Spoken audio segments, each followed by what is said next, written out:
Hello students, let's see this question.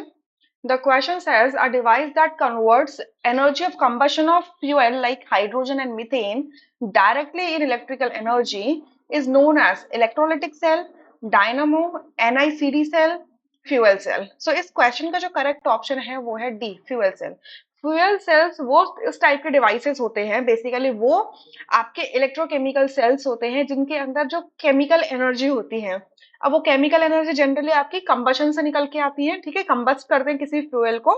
सो उस chemical energy को हम डायरेक्टली कन्वर्ट कर देते हैं इलेक्ट्रिकल एनर्जी में, ठीक है, तो उन्हें हम कहते हैं फ्यूल सेल।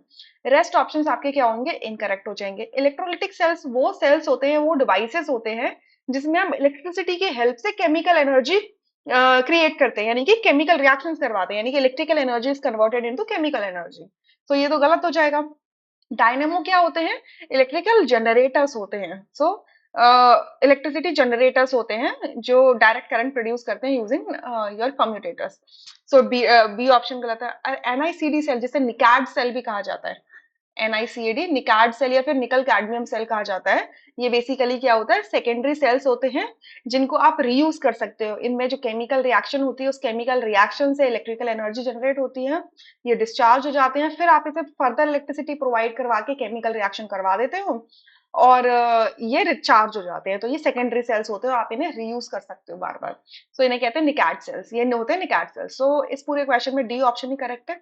इसका अगर एक मैं एग्जांपल लूं तो जैसे हाइड्रोजन एक फ्यूल है, इसका कंबशन करेंगे तो कंबशन मतलब ऑक्सीजन से रिएक्ट कराना, तो ये क्या बनेगा, वाटर बन जाएगा और साथ में क्या होगा, एक एनर्जी रिलीज करेगा।